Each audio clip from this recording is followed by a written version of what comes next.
Niki, mosaïque de culture, unicité d'identité, grâce à la Gani, symbole d'unité des peuples Batonou et Bo, événement culturel et fédérateur annuel de cette commune du nord-est du Bénin, située dans le département du Borgou, à une vingtaine de kilomètres de la frontière avec le Nigeria.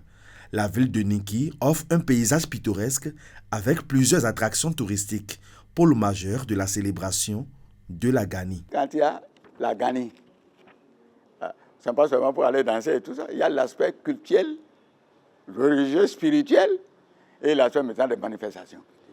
Et c'est pour ça qu'on parle du parcours du Sinaboko.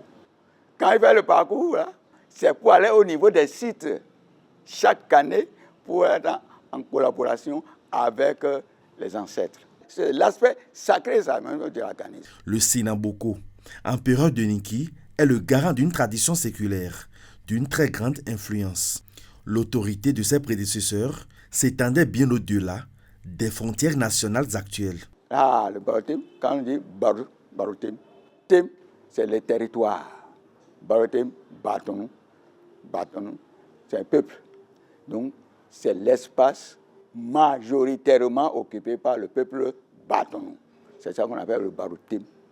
Les habitants de la cité impériale, très attachés au taco, leur tenue traditionnelle identitaire, offre une hospitalité chaleureuse à nul autre pareil. Niki, c'est aussi la ville des cavaliers par excellence, une culture équestre qui s'exprime pleinement à l'occasion de la Gani. Ce que beaucoup de gens ne comprennent pas, parce qu'ils ne sont pas de cette civilisation-là, le cheval n'est pas n'importe quel animal.